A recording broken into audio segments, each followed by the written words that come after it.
Just 5 days before Bash in Berlin, WWE Raw rolled into Providence, Rhode Island for our packed go-home show. Uncle Howdy made his in-ring debut. The Intercontinental Championship #1 Contenders Tournament kicked off. And we got the latest from the Judgment Day and Terror Twins as their heated rivalry continued.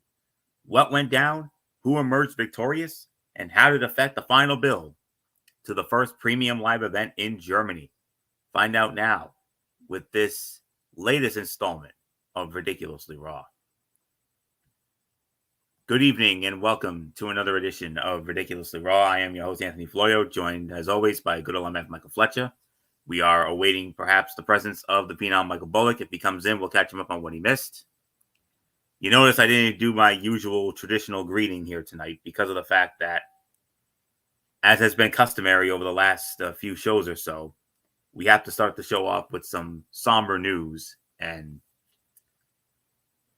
this is a big one right here. We lost another good one, folks. Just yesterday, 24 hours ago, we said goodbye to Psycho Sid, alias Sid Justice, Sid Vicious, and he was only 63 years old. He suffered from cancer, and it was some sort of a cancer. We just don't know what it was.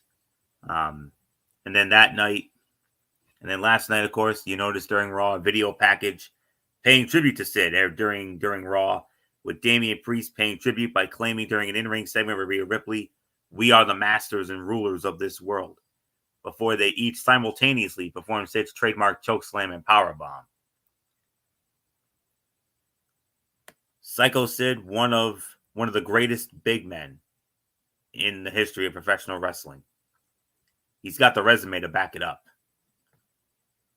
American Wrestling Federation, one-time AWF Super Heavyweight Champion. Continental Wrestling Association, was a CWA Heavyweight Champion. Former NWA Northeast Heavyweight Champion. Pro Wrestling Illustrated, 1996, he was awarded Comeback of the Year. And then in 1991, he was ranked number 16 of the top 500 singles wrestlers in the PWI 500. 2003, the PWI Years issue, ranked number 122 of the top 500 singles wrestlers. Southeastern Championship Wrestling, a one-time NWA Southeastern Heavyweight Champion, Northern Division, and a co-holder of the NWA Southeastern Tag Team Championship with Shane Douglas. The United States Wrestling Association, was a one-time USWA Texas Heavyweight Champion, a two-time USWA Unified World Heavyweight Champion, and then the two companies where he had, without a doubt, his most success. World Championship Wrestling, WCW, two-time WCW World Heavyweight Champion, and a one-time WCW United States Heavyweight Champion. And then in the World Wrestling Federation, WWE, two-time World Wrestling Federation Champion. And then the Wrestling Observer newsletter voted him the most overrated in 1993. Also in 93, voted the reader's least favorite wrestler. 1999, worst on interviews. And then in 1990, the worst worked match of the year against the Night Stalker. All accolades aside, he just had that presence. And, I have so many great memories of Sid to share. Of course, Wrestle War 91 in the War Games match with his most sickening powerbomb of all time on Brian Pillman that carried him all the way to the top of the cage, head first. Eesh.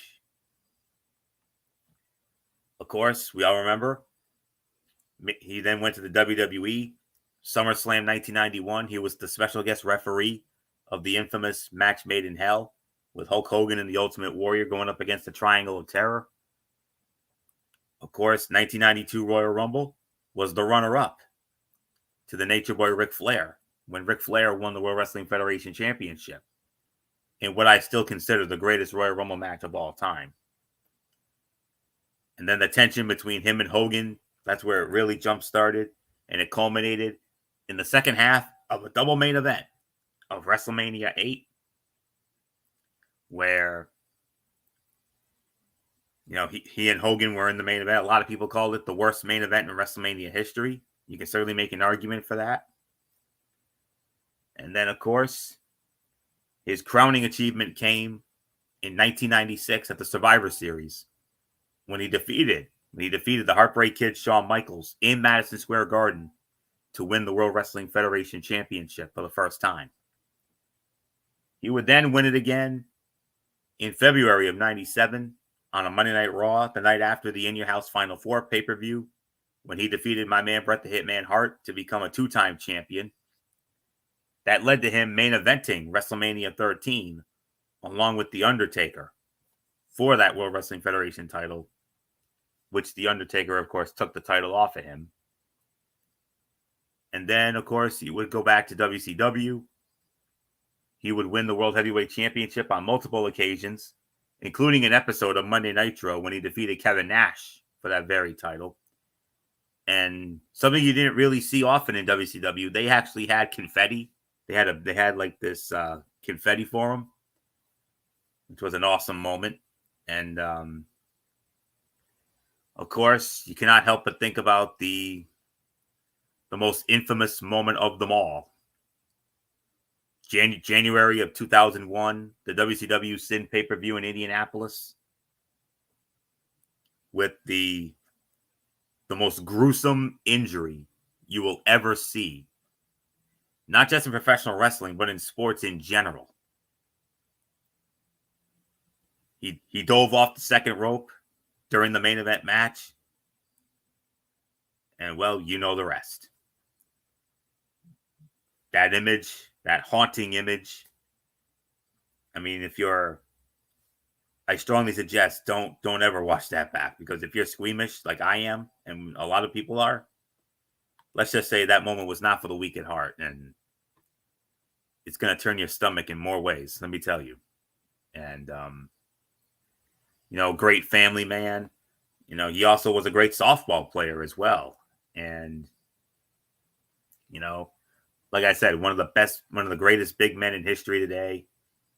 It doesn't matter how you think of him, whether you think of him as Sid Vicious or Sid Justice or Psycho Sid.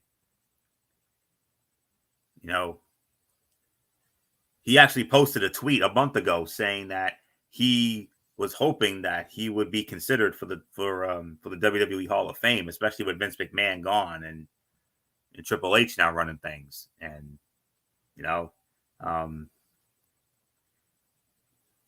he definitely deserves to be in there. And who knows, maybe as early as next year, maybe he'll get that posthumous induction. You never know. Anybody who's anybody in the professional wrestling business has paid their respects to him, like Triple H and Eric Bischoff and Tony Schiavone and Ric Flair and Diamond Dallas Page and Mark Mero, Johnny B. Bad, and the superstars of today. And kudos once again to the WWE production team for putting together another beautiful tribute video so quickly.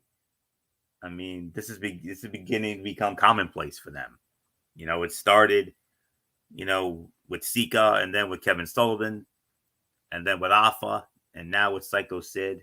And he is certainly going to be missed. And everything that everybody said on Twitter, definitely true. I echo all of their sentiments, and I could not agree with any more with them.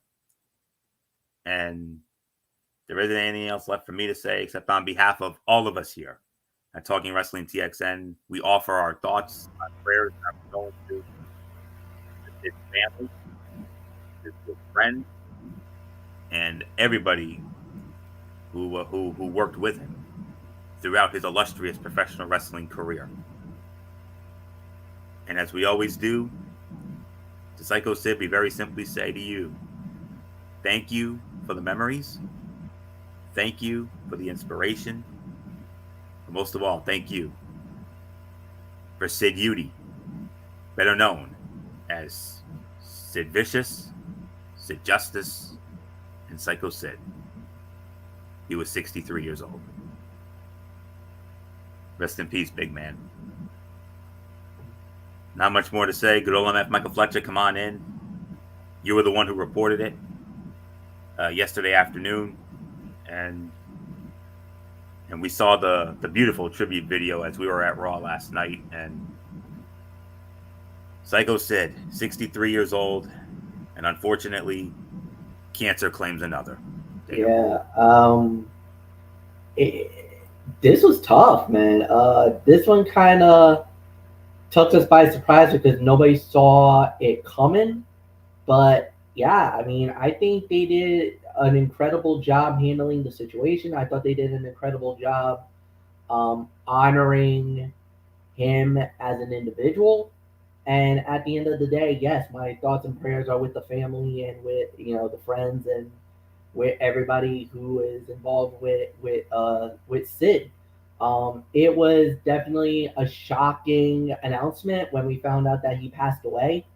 Um, and I do believe that he deserves everything, all the love, all the respect, everything that he's getting now. I think it is so richly deserved, richly earned.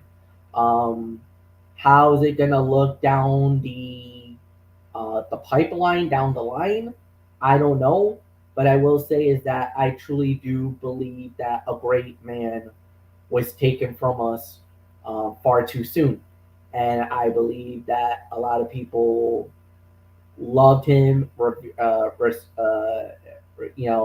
appreciated everything that he did, and yeah, I mean it was kind of shocking how it played out. So I don't think there's really much more for us to say there.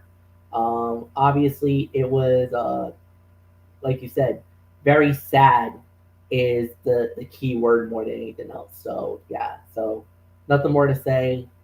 Anthony, you eloquently did an incredible job of how to honor how to honor him, and I think it was truly that. And yeah, nothing more to say. Anthony is yours. And with that, the show must go on, as they say, and let's move on to what myself and MF, along with Michael Bullock, did just 24 hours ago. Last night, Monday Night Raw, the go home show for the Bash in Berlin pay-per-view that's coming up this Saturday. And it was live from the Amica Mutual Pavilion in Providence, Rhode Island, on the USA Network. And we started it off with an in-ring segment. It was the new Judgment Day. They cut a promo, and then it was interrupted by the returning LWO. Rey Mysterio leading out the LWO, Cruz del Toro, Joaquin Wilde, and Dragon Lee. And we definitely had fun with the exchange, no question about that. Some of the things that Rey said, I'm like, whoa, I didn't know Rey had that in him. Wow. But he did. Like I said, New Judgment Day kicked off last night's show, celebrating their beatdown of Rhea Ripley and Damian Priest from last week. JD McDonough, Carlito, and Finn Balor took turns bragging about their actions before the Women's World Champion Liv Morgan grabbed the mic and ran down Rhea. Dominic attempted to talk, but drew a loud chorus of boos, and oh, did he get it last night. He got it and then some. I think it's safe to say nobody had more heel heat than Dominic Mysterio did last night. Not even close, although there was one that came close, but didn't really top it. LWO interrupted and exchanged words with the heels before an 8-man tag match was made by general manager Adam Pearce. And it's a 2-for-1 deal. It led into an 8-man tag team match, Judgment Day. Finn Balor, Dominic Mysterio, JD McDonough, and Carlito, with Liv Morgan in their corner, squaring off against the LWO, Rey Mysterio, Dragon Lee, Joaquin Wilde, and Cruz del Toro. The winners of the match, in roughly an even 13 minutes of television time, it was the Judgment Day. And then after the match was over, Rhea Ripley and Damian Priest came out, broke up a post-match beatdown, and sent a message to their rivals by laying out JD McDonough and Carlito. And I'll say it like this. Ripley and Priest, or Finn Balor said, you betrayed the Judgment Day and you got exactly what you deserved, without expanding on how Rhea and Damian betrayed the group. Dirty Dom revealed he will compete in the Intercontinental Championship number 1 contenders tournament. He will be in that match next week. The opening promo segment was fine and gave fans a quick recap of what occurred last week, transitioning into the match, which was very good. You can even make an argument for Fight of the Night honors if you wanted to. The LWO always impresses with time and should be featured more frequently, and this worked as the final hype for Saturday's mixed tag match with Rhea and Damian getting a measure of revenge. Can they finish the job in Berlin, or will the Judgment Day emerge victorious? We'll get into that on Friday night when we do our preview. But for right now, you could make an argument for Fight of the Night on this one. 3.5, teetering on 3 3/4 of a star. One spot that really stood out during this match. A 4-way Tope Suicida. Are you kidding me? All 4 members of LWO with Tope Suicidas in stereo. In all the years we've been watching professional wrestling, we've never seen a spot like that. Never. Maybe two at a time, but 4 at a time. Tope Suicidas. That was the spot of the match right there, easy. So 3.5, 3 3/4, excellent match, fine promo segment, fine final hype for Berlin. So not much more to say. MF 2 for 1. Judgment Day starts it. LWO interrupts. 8-man tag. Judgment Day wins in roughly 13 minutes. And then Rhea and Damian showed up. Oh boy, did we go nuts. Yeah, no. I will say this, with everything that went down, especially in that matchup.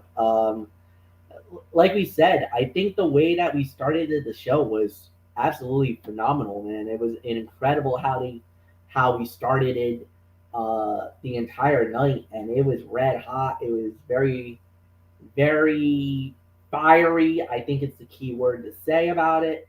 And I enjoyed it. I really enjoyed all the action. I enjoyed the explosion, with everything that was going down. And I think a lot of people loved it. And we really played off the commentary, especially at the very beginning, that promo segment with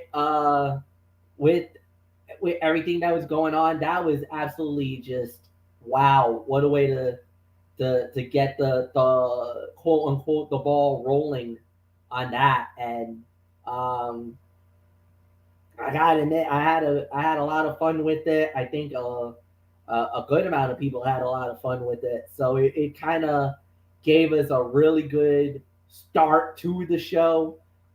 After we got into that kind of beginning, I should say, then obviously things started to settle down a little bit. We actually ended up getting some good stuff after that point. So yeah, it was basically Dom couldn't get a word in. Every time Dom tried to get a word in, he was getting booed wicked hard. It was amazing how, because you always hear that negativity about, oh, the noise is piped in or this or that. No, it was not piped in. There's no way on earth that was piped in. That was loud. That was amazing. That was everything you wanted it and then some. That was absolutely a great way to start it. It was loud. It was raucous. It was everything you wanted it to be and then some. No, I enjoyed it. I thought they did a really good job with it. The match itself was, you could say, 3.5 stars. You could even say, yeah, it's worthy of a Fight of the Night level. And it was as good as you could have drawn up or thought of. And yeah, it was great. So obviously I had my little fun after the match was over. And because of how Dominic beat Ray again. And I kind of gave Michael Bullock and Anthony Floyo some bother by basically saying, you see, now he's proven why he is the better Mysterio. What did I tell you guys? Oh, give me a break. Yeah, and that was the thing too. Then obviously Rhea and Damien came out, and obviously I was playing that role up really well as well. Anthony Flair, even after the commercial break, is like, "Yo, bro, that was like your personal best. You were literally on fire with that. With that, keep it up." So yeah, we had a lot of fun with it. So nothing more to say. There was one moment where I wished we could have got, and then we totally missed it. Was right at the very beginning. It was when Dom, when Liv jumped into Dom's arm, giving that little Eskimo kiss. I was like, "Aw, don't you love? Look at this, the golden couple of the WWE right now, Liv Morgan and Dominic Mysterio. Man, how awesome is this?" Golden couple. How humiliating. So I mean, yeah. So it was good. It was some good stuff. Nothing more to say. Anthony Floyd, was yours. Yes, sir. And well, now we're gonna move on to our next match, which was a women's tag team matchup. Kairi Sane and Io Sky, the damage control, squaring off against Shayna Baszler and Zoe Stark, the Pure Fusion Collective, with Sonya Deville in their corner. Winners of the match, 7 minutes and 35 seconds. It was damage control, but they didn't do it alone, MF. It was because of assistance from your girl, Zelina Vega. I was surprised. I was shocked to see Zelina show up because nobody knew that she was going to be there. Nobody knew that she was even in Providence. And when she showed up, oh my God, I don't know. I think I was more excited to see her more than anybody else. But she came through the crowd. She came through and, did a good enough job to cause the distraction that, gave her the opportunity and helped her get the win. So it helped the damage control get the win. Nice win. Nothing more to say. Anthony, it's yours. Yeah, 2.5, 2 3/4 of a star. A good match. It continued what has been a renewed emphasis of sorts for a women's tag team division that had been woefully underwritten seemingly forever.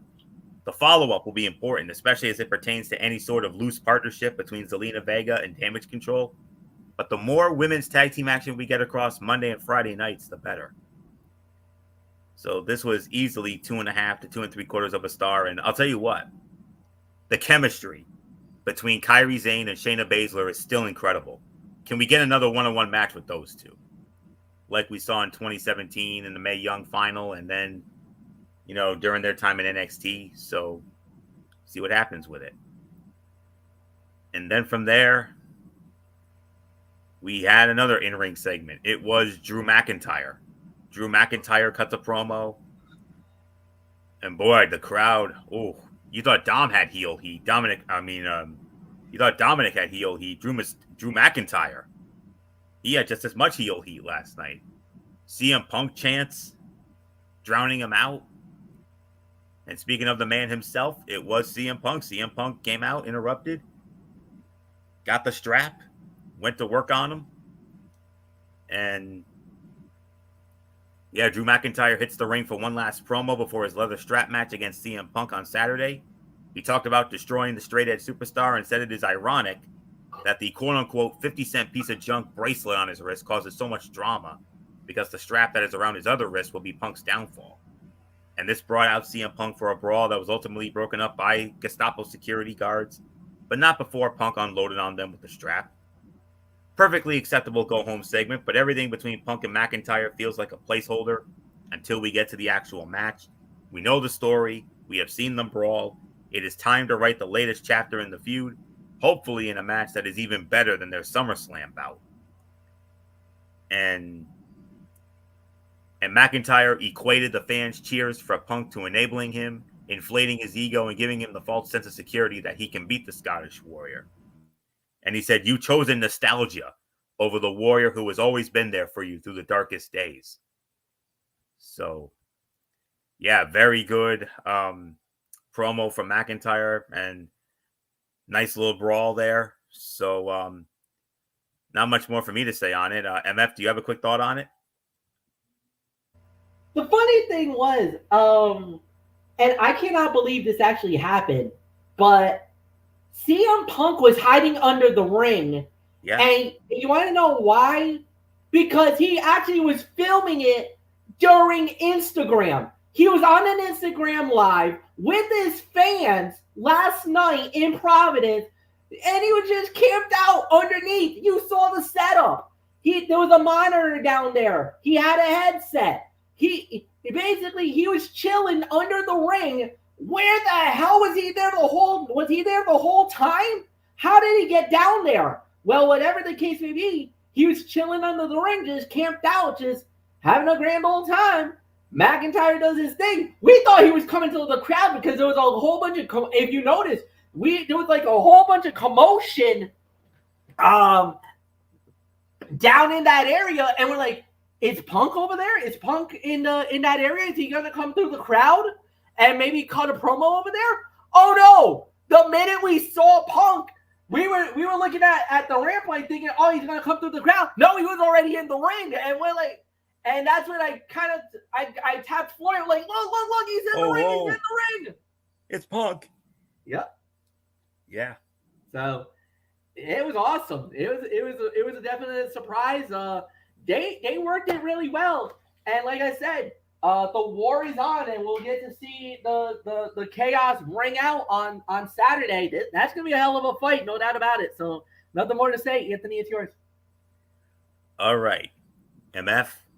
We're gonna move on to what was, without a doubt, the best moment of last night for us personally, anyways. Yes. Yeet. Yeet. Let me just set it up quickly. This was the first Intercontinental Tournament match. There will be a series of triple threat matches, 4 of them to be exact. We had 2 of them last night. We're going to have 2 more next week in Denver. The first one featured main event Jey Uso squaring off against Karrion Kross and Kofi Kingston. And the winner of the match, 8 minutes and 45 seconds, and advancing to what will be a fatal 4-way match in 2 weeks. It's main event Jey Uso. And we're going to have 4 of these matches, and the 4 winners will advance to a fatal 4-way match in 2 weeks. And the winner of that match will be the number 1 contender and will challenge Braun Breaker for the Intercontinental Heavyweight Championship, most likely maybe at the Bad Blood pay-per-view on October 5 in Atlanta. So that's just how we think it's going to play out. But Jay wins in 8:45, but MF, it was all about the yeet dance. Oh my goodness. Bullock did Pat McAfee proud. Let me just say that. Yeah. I did it. You did it.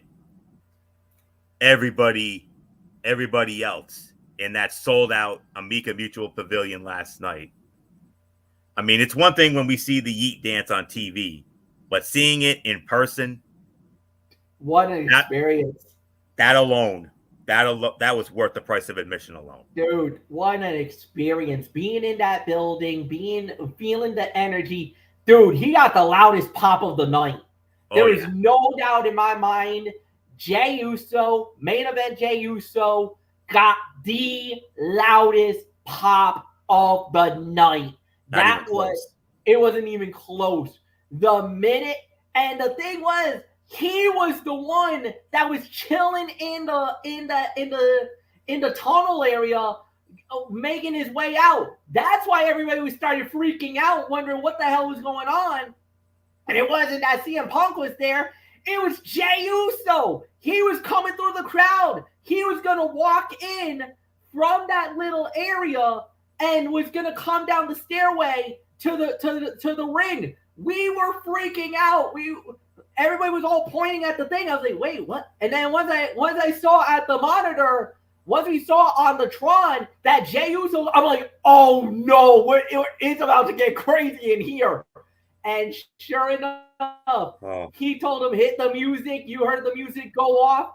And the minute he walked out, man, you had the fireflies, you had the laser lights. The lights were going all over the arena, and everybody was yeeting like crazy. It was loud. It was without a doubt the highlight of the night, without a doubt.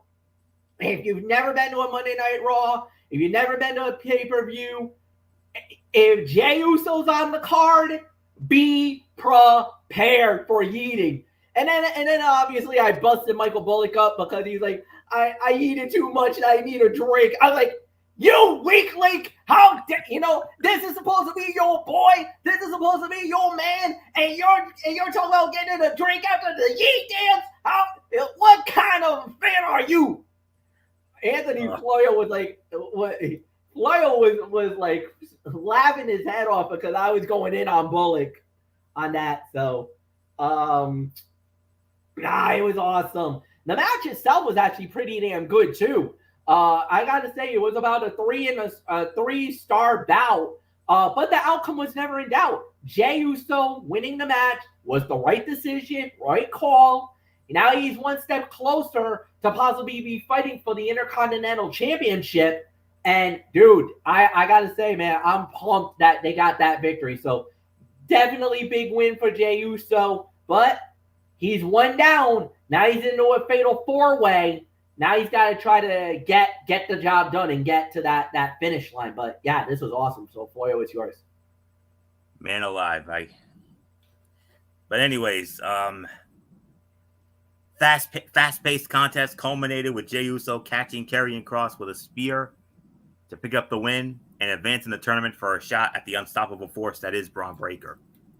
Jey Uso would figure to be the favorite to win the tournament given his star power, but there have been questionable creative decisions over the last few months when it comes to the former right-hand man of the bloodline.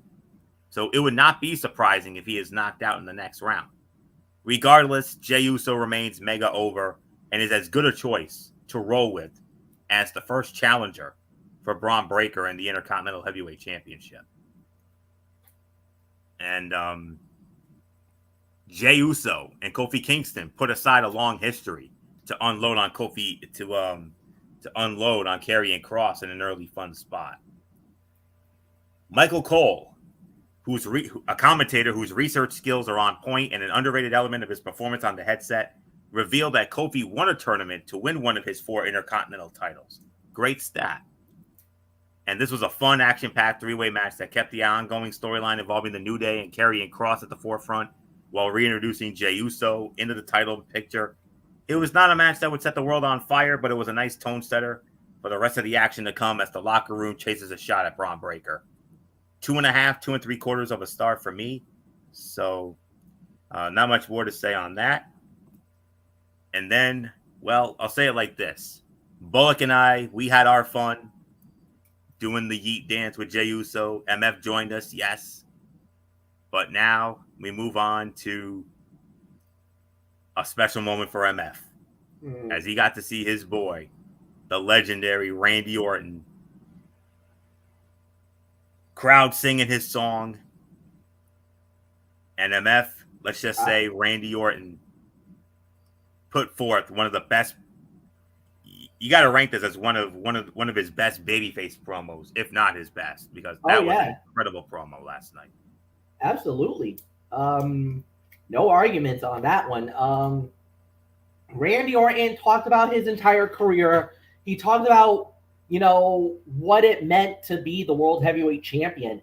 And he talked about being the youngest champion ever, being one of those type of champions, and how he won the title. And now, he was able to have his name engraved on that belt the first time around, how he was able to be the one to retire the World Heavyweight Championship the first time around, where he got the belt, where he became the last, you could say, World Heavyweight Champion when they unified the WWE and World Heavyweight titles, and his name was engraved on that belt forever.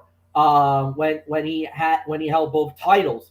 And, then he talked about, being the one that he wants to become to hold this iteration of the World Heavyweight title. I mean, it was inspiring. It was passionate. It was absolutely perfect. It didn't need any interruption. It didn't need anything. Just let Orton cooked, and the fans responded in kind. I was so happy. I was hanging on every word Orton said. Anthony, you know it. This is my guy. Out of all the wrestlers in WWE, I don't care who you are, Orton has always been my guy. This is the one that I've idolized, and he talked about it. That there's been times where even he was that egotistical prick. I know, pardon my language, but Orton said it last night, so hopefully I get away with that. But he talked about how Gunther is that right now, how he used to be that, and we all know that yes, Randy Orton was back then a piece of crap. He was an instigator, a troublemaker. He was, in his own words, an egotistical prick. That is exactly what he was way back when, back in the day. And he finally found his way, got himself, found his way back, got himself, out of the trouble. And people love Randy Orton. I'm still a big fan of his. I was singing the song with the fans. I did the Orton pose. Floyd wanted me to do it. I not did it once. I did it twice. So I gave him the double the pleasure, double the fun, as they said. It was awesome. He absolutely nailed it. He basically gave a little bit of the levitancy and the excitement for that championship fight. I think they did an incredible job. There's really nothing more to say. Anthony, it's yours. Ahead of his World Heavyweight Championship match against Gunther at Bash in Berlin, Randy Orton took to the squared circle to express the importance of the match. He recalled the demons he faced and the significance of the world title to him. He was the youngest to hold it, and then a decade ago, he unified it with the WWE Championship. In Berlin, he will be battling for the right to move into second place in terms of all-time world title reigns. This is the best version of Randy Orton we have seen, and it's his ability to step back and appreciate his career for what it is. One of the best ever. He connects with the audience because he is real and can use his experiences to tell stories. He did that here, enhancing the quality of the promo and the gravity of Saturday's title match against Gunther. Orton said, "You guys singing along to my music means the world to me, even if it took you 15 years to do it. You've watched me grow up and get humbled time and time again." And he said, "Gunther has never been humbled, but this Saturday in Berlin, that is exactly what I plan to do." You can make an argument this might have been the segment of the night right here, because this was very well done. So, nothing more to say on this. Okay. We had our fun with the Yeet dance. We had our fun with Orton. Now we're going to have some big fun right now. MF, in the immortal words of Gorilla Monsoon, you know what he was hoping for this next match. He wanted the ring to be reinforced. I'm almost certain it was. The monster among men, Braun Strowman, squaring off against Big Bronson Reed. The match ends in a no contest in roughly 9 minutes. At first, I'll be honest, we were a little disappointed because we were expecting something big here. But then we were like, oh, they gave us something big, all right. They brawled outside of the arena. They brawled outside of the amp in the back area. And then Bronson Reed breaks some sort of 2x4 plywood board over the back of Strowman. We could hear it. We heard that crack. Oh, did you hear that? Oof. But the spot, what happened here? He lays out, Braun Strowman's laid out on top of a car. And Big Bronson Reed, with perhaps maybe the greatest tsunami of his career. You saw some sort of a burst come out of that car as well. The light bulb that's normally on the dash that normally indicates if the car is open or not, that broke. Boom. That was that blast of that little flash that went off. Normally, there's a light bulb on the where the dash where the on top of the car, and you normally have a light that normally when you open the door, that light goes off. That's the thing that broke.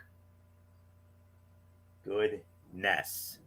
Yeah, he tsunamied him so hard and on top of that, all the windows blew on that car. So you had all four windows destroyed, like all the windows destroyed except for the front. The light that normally is on the top of the hood that went by. That car got destroyed. Destroyed. Boy, did it. The war between Braun Strowman and Bronson Reed ended inconclusively last night as the monstrous big men brawled out of the arena, through the backstage area, and into the parking area. Having caused chaos and damage everywhere, they fought around a car, with Strowman choke-slamming Reed on the vehicle and tossing him across it. Reed recovered and downed the monster among men with a pipe, and then delivered his best tsunami yet, crushing the big man through the roof of the car and exploding the windows out of it. This was another in a series of star-making angles for Reed, who is as hot as any heel on the show right now, and someone who will ultimately end up winning fans over if he can continue to unleash hell, as he has done since his attack on Seth freaking Rollins. It was made even more impressive by the beating coming at the expense of Braun Strowman, a former Universal Champion, who is perpetually over with the fans. Reed delivered a picture-perfect tope suicida ahead of the commercial, wiping Strowman out at ringside. The monster among men showed great strength in slamming Reed off the ropes. Strowman chokeslammed a staff member through a snack table backstage. Oh my goodness. A little disappointing with the way the match ended, but they more than made up for it with that insane angle outside the arena. Oh my goodness. I mean, I should have pulled a Mauro Ranallo. I should have said, there are no words. That's what I should have said at that moment, now that I think about it. But there are no words what we saw. No, not at all. I mean, I almost had a screaming Anthony Florio moment during that. Yeah. Well, that was after the point where I was like, "Oh, this looks good," and I heard a no. Oh, this was great. Do it, tsunami. And then oh my god. Well, I didn't do the oh my god. Remember that I'm not lead commentator on that. If it was you, you definitely would have done it. I would have done it, but remember, I'm not. I know. I'm the man. That. Yeah. So I sold it the best way that I could. And I hope I did the moment justice. Oh, you did. Oh, you definitely did. I know that much. You sure did. Oh, you sure did with the tsunami. I mean, that was right up there with Barrett. I mean, unbelievable. If I had to put a rating on it, I would have to give it about 3 stars or so. I mean, we have every right to give it an NA, but what happened at the end was absolutely amazing and more than made up for the disappointing outcome. But still, I mean, when this all was before we got to the big moment, I'll be honest with you, I kind of felt a little let down. I was expecting something big at that moment, but then once they went out to the back and once they did what they did, I'm like, okay, they made up for it. So absolutely amazing. So 3 stars for the match. We could give it an NA, absolutely. But MF, I mean, first it was the Yeet dance, then it was Orton, and then Bronson Reed with the greatest and best tsunami of his career to date. Oh my goodness. Wow. Yeah, that tsunami was the one that did it for all of us. We all kind of lost our minds after that tsunami happened. It was still a good match.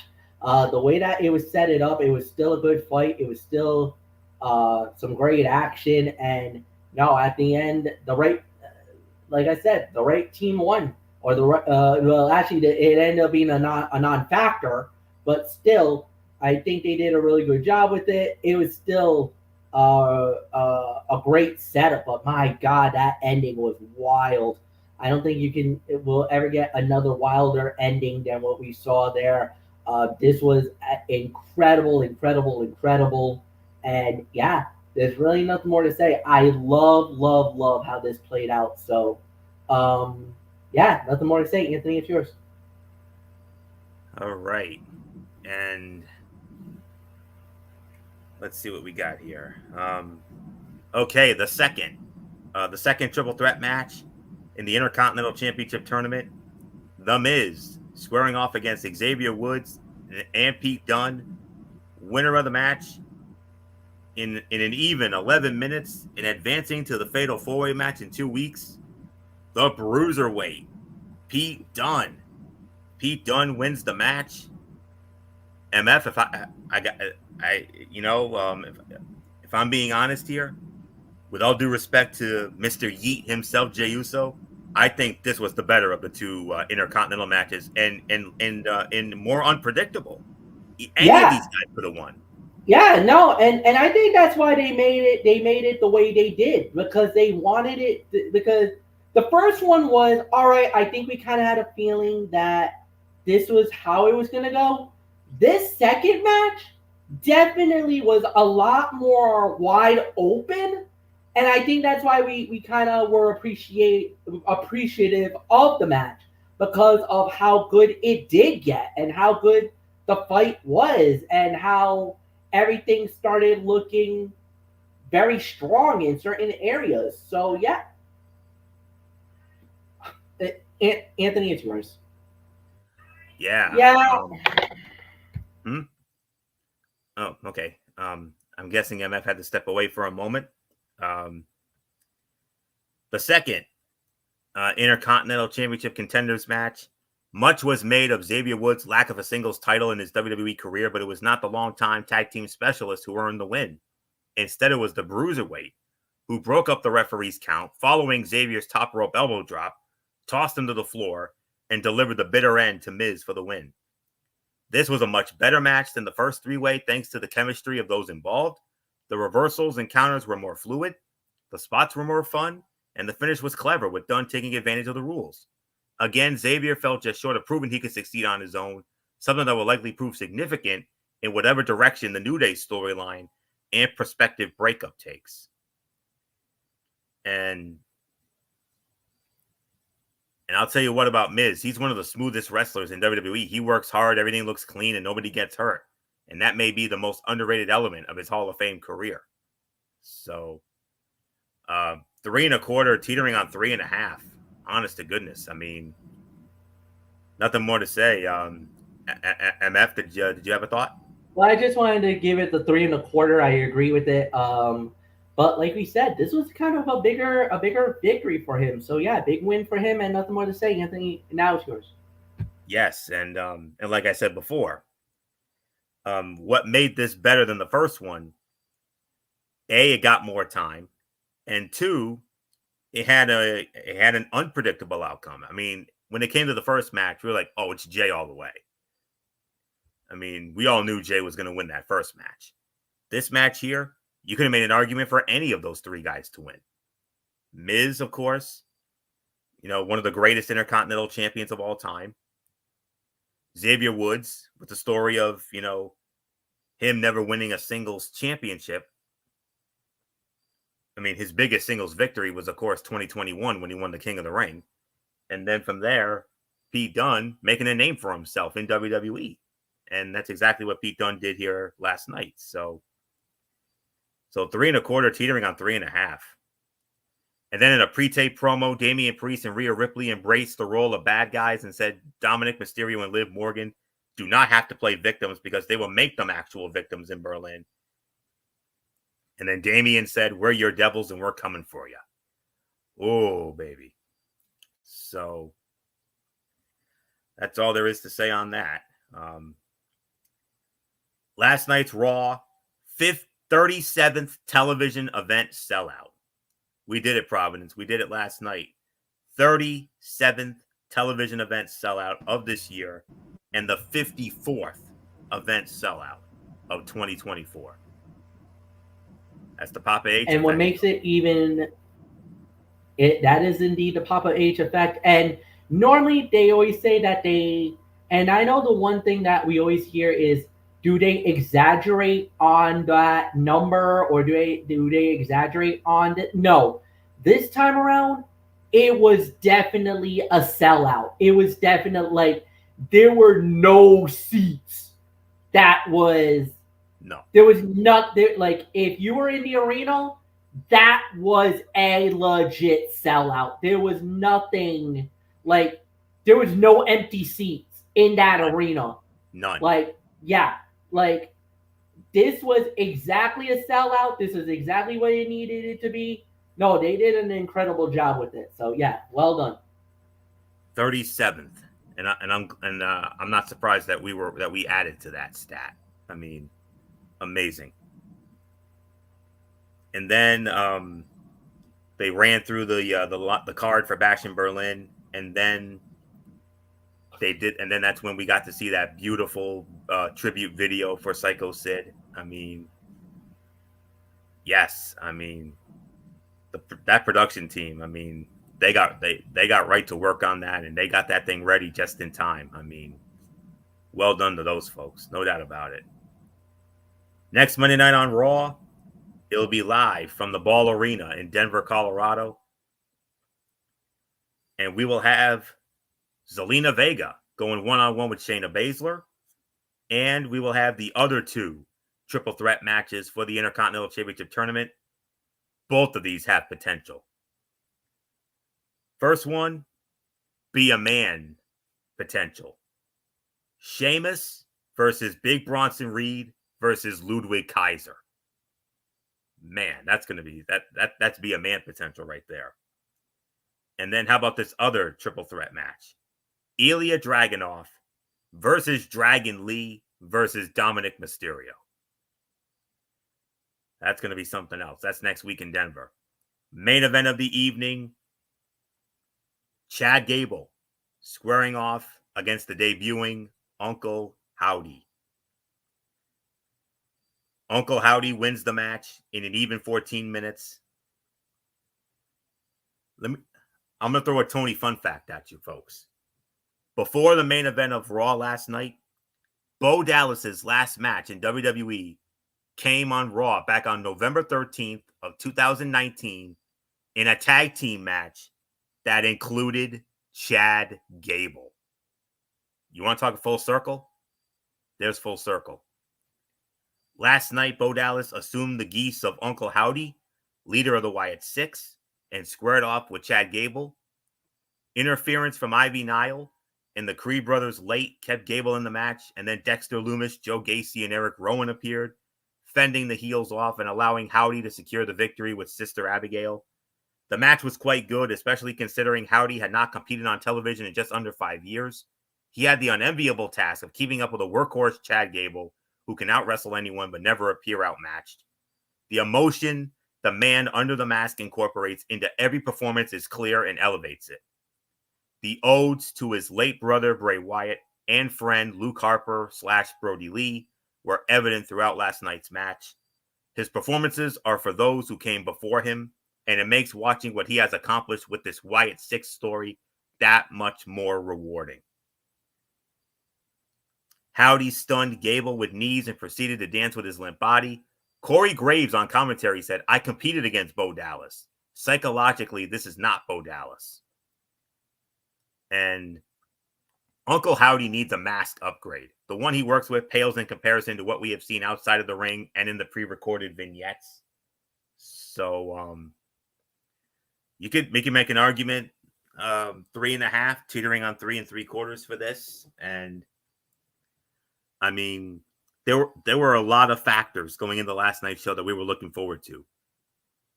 The biggest one, obviously, was doing the Yeet dance, and we took full advantage of that. Getting to see Randy Orton, what happened with Bronson Reed, what he did to Braun Strowman. But this, we talked about it on last week's show. What was it going to be like to see that Wyatt Six entrance of Uncle Howdy in person after all the years we've seen it on television. What a sight. The fireflies, the flashlights. Now I'm going to level with you folks. My phone does not have a flashlight feature. I will be honest with you. But MF has it. MF had it on his. Bullock had it on his. They took full advantage of it. And another sight. And it capped off what ended up being another wonderful experience that we had. You know, last night marked the 9th time that the three of us, in some form or another, it was our 9th show overall. I mean, when there were times where we had friends with us, but overall, it was the 9th time that the three of us went to a show in some form. And whether it was Raw, SmackDown, the one pay-per-view we got, amazing. But what we saw last night at the end of last night's show capped off what ended up being a night that we are certainly not going to forget. And we're definitely going to be reflecting on this night many years from now. So, no doubt about it. 3.5, teetering on 3 3/4. MF. I mean, we talked about it. I mean, the Yeet dance, Orton, everything else we saw up to that point. But what an experience seeing that Wyatt Six spectacle in person.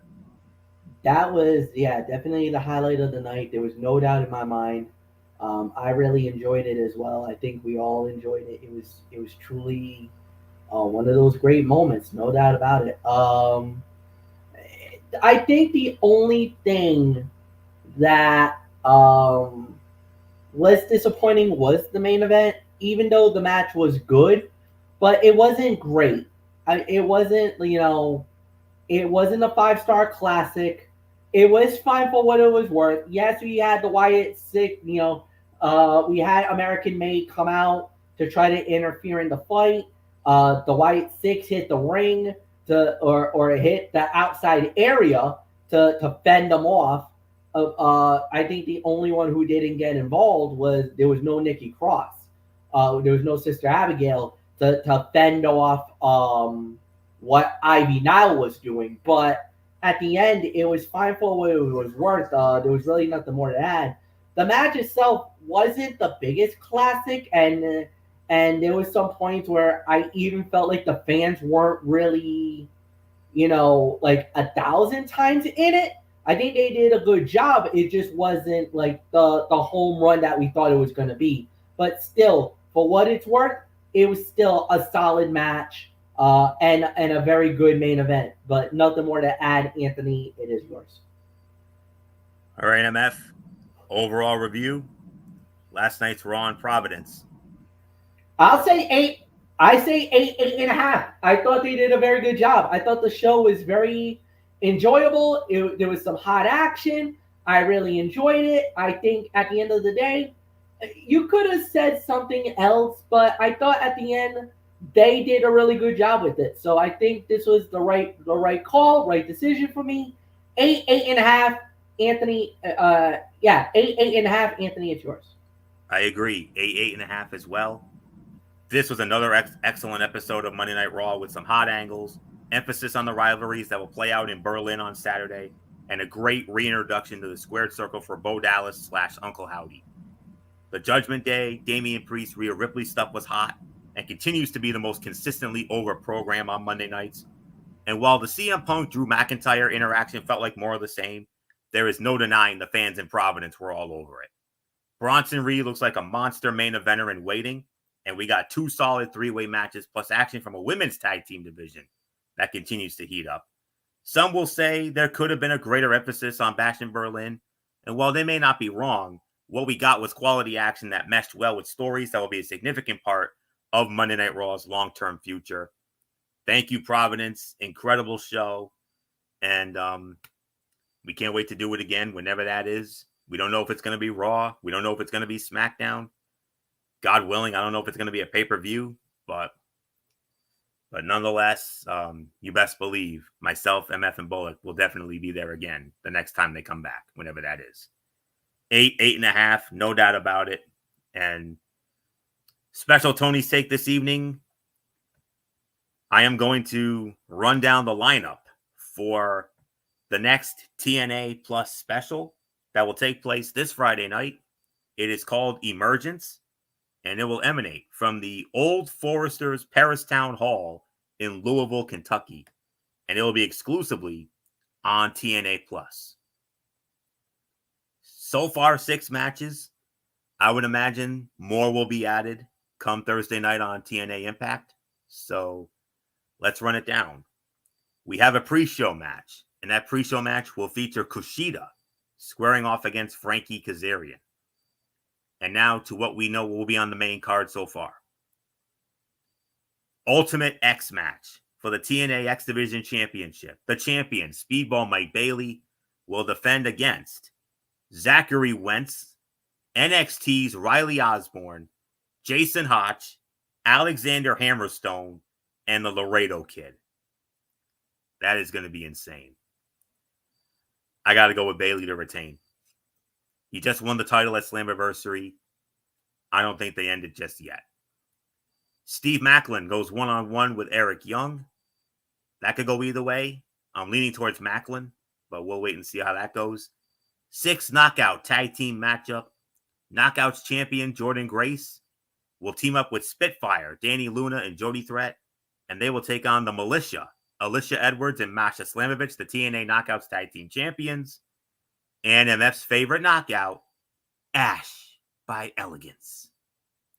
So you will get that 6 knockout tag. That's a tough one to call because let's not forget, Thursday night on TNA Impact, Jordan Grace and Ash by Elegance will battle for the Knockouts Championship in a match that they're calling a match by Elegance. We're going to have to wait and see how that plays out. 8-man tag team matchup. You got the System, Moose, Eddie Edwards, Brian Myers, and Johnny Dango Curtis squaring off against the Hardy Boys, the Hardys, Broken Matt Hardy and Jeff Hardy. They will team up with Mike Santana, and they will team up with Michael Bullock's new favorite wrestler, Joe Hendry. And in the main event of the evening, how we're actually getting this match on a TNA Plus special is still beyond me. But this is going to make it all worth it more than anything else. TNA World Heavyweight Championship on the line. The champion, Nick Nemeth, defending the title against the walking weapon, Josh Alexander, in a 60-minute Iron Man match on a TNA Plus special. Wow. Oh, my goodness. You would think a match of that magnitude would be saved for a bigger pay-per-view stage, but they're doing it on a TNA Plus special. Nutty. So that all goes down this Friday night on TNA Plus. It's called Emergence. And next Monday night on Ridiculously Raw, when we go back to our normal time, I will have a full recap of that show. So with that, that will put the bow on this special Tuesday edition of Ridiculously Raw. We want to thank you all so very much for tuning in as always. And get used to us because you're going to be seeing a lot more of us this week. We will be back with you again tomorrow night. MF will have it, Braceway 95, Wednesday Night Madness. We got NXT and we got AEW Dynamite. Dynamite the Fallout from AEW All In. And I can confirm we will hear from the new AEW World Heavyweight Champion, the American Dragon, Bryan Danielson. He's going to address his future. When you hear address his future, all bets are off. But I know we'll address that tomorrow night. Thursday night, here on the Tone 25, 10:30, the season premiere of TXN Sports World College Football Thursday. Headlined by Clemson and Georgia. And we got so many other great games to get into. We'll get into all of that on Thursday. Friday night, MF will have it, Braceway 95, Cerebral Smack Talk. We got Friday Night SmackDown. And we will preview WWE Bash in Berlin. And then I believe on Saturday night, we will have our recap of Bash in Berlin. And we will preview NXT No Mercy. Boy, howdy. This is what a time to be alive, friends. This is our busy season, and boy, howdy, we cannot wait to get it all going again. So that's it. So until tomorrow night, for Wednesday Night Madness over on MF's channel, Raceway 95, this is Anthony Florio here for good old MF Michael Fletcher, and in spirit, the female Michael Bullock, and of course, always and forever, the first lady of our show, the one and only Twisted Angel Didi Woodson. You know the routine, everybody. Thumbs up. Talk to you later. Yeah. Throw it up Fortune 4 style. Bye for now, my friends. God bless. Be good to each other. Have a blessed couple of days. And until tomorrow night, for Wednesday Night Madness, you've been watching the special Tuesday edition of Ridiculously Raw right here on the Tone 25 on YouTube and Streaming.com. And remember, my friends, no matter what anyone tells you beyond anything else, wrestling is indeed actually real.